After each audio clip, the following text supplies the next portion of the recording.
que pasó con el primer ministro británico Boris Johnson, uno de los que desechaba el tema del COVID-19 por importancia, y sobre todo que tuvo una política con el Brexit o la salida del Reino Unido de Europa también, contraria a la llegada de migrantes, un discurso también parecido al de Donald Trump en Estados Unidos, si se quiere, o algunos socios que tenía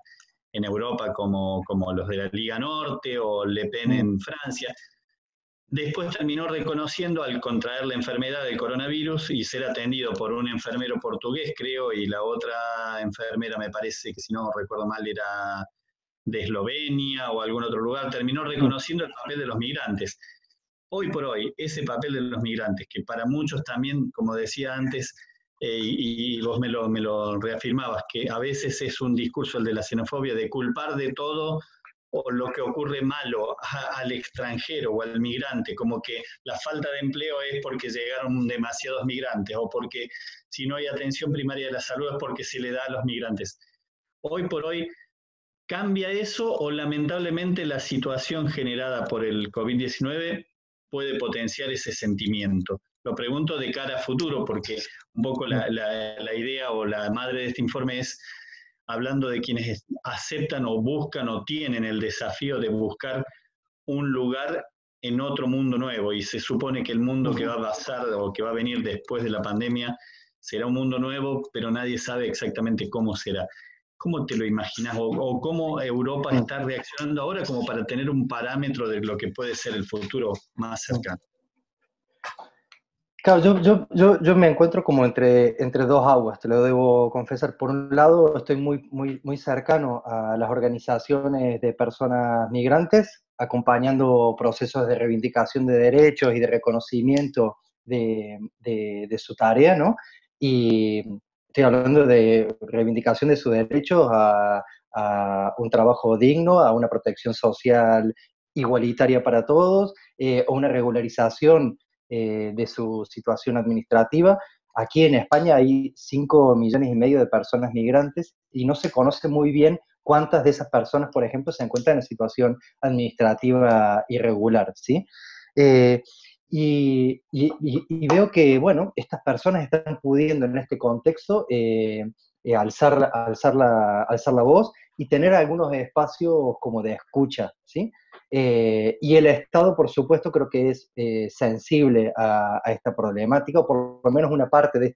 este Estado, de este gobierno de coalición, es muy sensible a esta problemática. Pero por otro lado te encontrás con que, bueno, la pandemia ha arrasado sensibilidades, ha arrasado podríamos decir, una mirada hacia el otro mucho más comprometida y podemos decir altruista, o sí, si se quiere, solidaria, generosa. Y claro, por ejemplo, todas las políticas sociales, esta inyección de dinero que está poniendo el gobierno para aquellas personas que se han quedado en una situación extrema, sin trabajo, sin poder pagar el alquiler, claro, la ciudadanía, podríamos decir, más conservadora está reclamando y cuestionando que esos fondos también vayan para las personas migrantes. Y claro, vuelvo otra vez, ¿quién está cuidando a los niños, a las niñas, de las personas que están pudiendo ir a trabajar, ¿no? ¿Quién está cuidando a las personas mayores que están recluidas y abandonadas en las residencias? ¿Quién está trabajando en el campo? Estas personas que no sabemos cuántas en situación irregular se encuentran, pero que han visto cómo su día a día también ha quedado totalmente, podríamos decir, destruido, desarticulado, con cero protección y en tareas, podríamos decir, de un nivel de exposición al COVID, al coronavirus, tremenda. Estamos hablando de que aquí han muerto muchísimas personas trabajando en la asistencia a personas enfermas. O sea, no solamente han muerto personas contagiadas o pacientes, sino los mismos profesionales o podríamos decir especialistas en los cuidados, mujeres especiales, también estando expuestas al COVID, los índices de mortalidad han sido altísimos. Las han enviado sin protección, sin guantes, sin mascarilla, a trabajar en una residencia con 200 personas ancianas y unos niveles de contagio enormes, ¿no?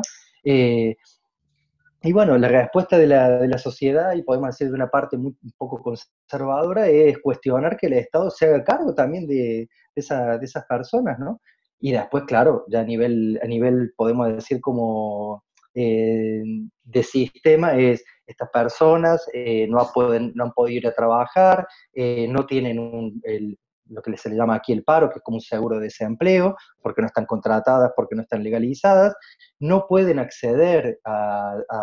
ayudas sociales, por más que el Estado tiene una figura que permitiría que las personas migrantes en situación irregular pudieran acceder, pero tenemos unos grupos parlamentarios muy conservadores que todas estas políticas las están cuestionando y encima construyen un relato que en la calle también se sigue reforzando y bueno, tiene unas implicaciones en la convivencia tremendas. Bien, Pablo, vos que has estado en campamento de refugiados y un poco como para ir cerrando este diálogo que podría ser extensísimo porque seguramente se abren un montón de posibilidades de conversar sobre situaciones que son muy, muy actuales, pero ¿qué ha sido lo peor y lo mejor que te ha tocado ver desde el punto de vista humano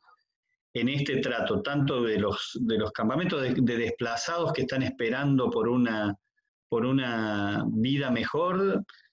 y por el otro lado también, con todas esas urgencias, lo más duro, pero también lo más esperanzador, buscando también aferrarse uno, tratando de ver que, bueno, y un poco la pregunta va por ese lado, tratar de ver qué habría que hacer para que este mundo que va a surgir inevitablemente después de la pandemia, sea también en este aspecto más solidario, tenga más empatía y que sea una suerte de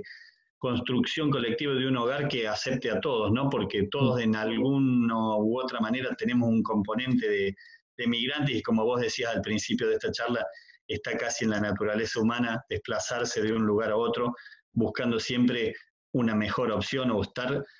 aunque uno esté afincado en un lugar, siempre estar pensando en que tiene esa posibilidad de elegirla y la escoge por eso libremente. ¿Qué fue lo peor? ¿Qué fue lo mejor? ¿Y qué podemos hacer para que eso sea más digno? Sí. Bueno, creo que lo que más nos afecta, bueno, por lo menos lo que más a mí me afectó a lo largo también de los años es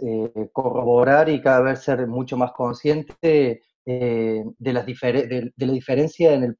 podemos decir, como en el proceso migratorio y en la huida de,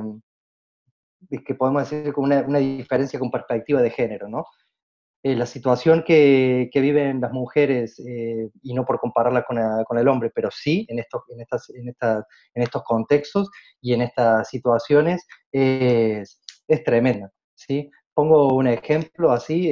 esta ruta migratoria de la que hablaba, de la ruta que atraviesa el Sahel, el desierto del Sahara, mientras un hombre, no la mayoría, pero ponemos por un caso como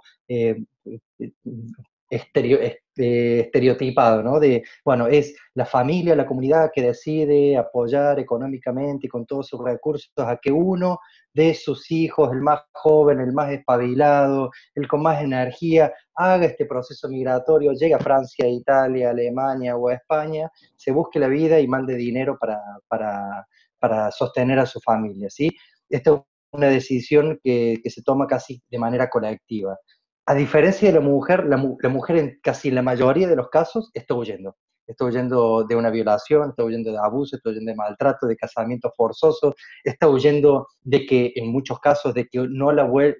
de jovencita no, no la amputen su clítoris, por ejemplo, de la guerra, del hambre, ¿sí? Pero es un proceso migratorio y de huida, casi podemos decir, en solitario, y que en la mayoría de los casos se paga a golpe de violación y de reclutamiento forzoso como esclavas sexuales. Eso creo que es el horror más grande y de las realidades más duras de las que he sido testigo a lo largo de todos estos años. Y estoy hablando que es extrapolable, podría decir, a casi todo el mundo, ¿eh? No solamente de África, inclusive en los conflictos de Medio Oriente, inclusive en los conflictos del sudeste asiático, inclusive cuando una mujer huye de la devastación de un terremoto o de una inundación. La situación de vulnerabilidad en la que se encuentra es extremadamente gravísima y podríamos decir, sí, durísima en relación a la del hombre. Y lo bueno es, acaba de decir una palabra básica que es empatía y yo le sumaría como generosidad. He encontrado las situaciones más duras, pero también podemos decir, los gestos de empatía y de generosidad más hermosos y más, podría decir, como nutritivos y pedagógicos que podía haber recibido. En esos contextos de carencia extrema, de dolor, de duelo, de luto, ¿no? Donde, bueno, estos espacios en algunos casos son de tránsito, pero en otros casos se transforman como hay miles y cientos de campos de personas refugiadas alrededor del mundo, ya en pueblos, en ciudades, con sus nombres, su idiosincrasia y su cultura, ¿no? Quedan como ahí en estos guetos en el medio de otros países. Y ahí es donde, bueno, he podido sentir y podría decir el privilegio de acompañar a gestos de generosidad y de empatía hermosísimos. Bueno, Pablo, primero que nada agradecerte por todo este tiempo, seguramente no solamente por eso, sino para que quienes nos están escuchando, Pablo generosamente también va a compartir parte de ese material fantástico que produce en fotografías y en parte de sus documentales. Además que quiero recordar algo que alguna vez me dijo en una charla o en una entrevista periodística que teníamos de su trabajo personal en zona de conflicto, cuando le pregunté qué sentía o cuando estaba reflejando esas tareas con su cámara y que él me recordó, me puede desmentir en este caso, lo que significó cuando una mujer le dijo que siguiera con la cámara prendida, porque él notó que esa mujer se quebraba contando su propia historia personal y ante esa situación instintivamente, como no es un cultor del morbo ni mucho menos, la acción refleja fue apagar la cámara, pero la mujer le dijo no, esto tiene que saberse y esta cámara es la herramienta o el instrumento, o lo que estás haciendo vos es el instrumento para que esta situación se conozca. Un poco la idea de esta charla o de este diálogo era reflejar esta realidad y simplemente para tu despedida, eh, hacer una pregunta bueno, que contestada en dos líneas. A pesar de todo esto, ¿sos optimista del mundo que viene, con el mundo que viene? Sí, sí, la verdad que yo creo que sí, y más por lo privilegiado de nuestro oficio, ¿no? De estar al lado de las personas. Yo me siento un afortunado y un privilegiado de que mi trabajo sea nuestro trabajo y que refleje ese momento de encuentro. O sea, no es una foto más, no es un titular, sino que a mí me gustaría pensar de que el trabajo que compartimos, ya sea a través de la organización como a través de Angular, es un reflejo de ese proceso de encuentro, donde uno ha compartido y la otra persona generosamente y creyendo que uno va a dignificar y va a respetar su historia, lo comparte. Creo que somos los que trabajamos en poder trasladar esas historias a través de medios o a través ya de plataformas muchas más democráticas y no tan con una línea editorial dura, somos unos afortunados y unos privilegiados de poder acompañar a estas personas y bueno, ponerles el micrófono, la cámara a disposición de expandir su historia, ¿no?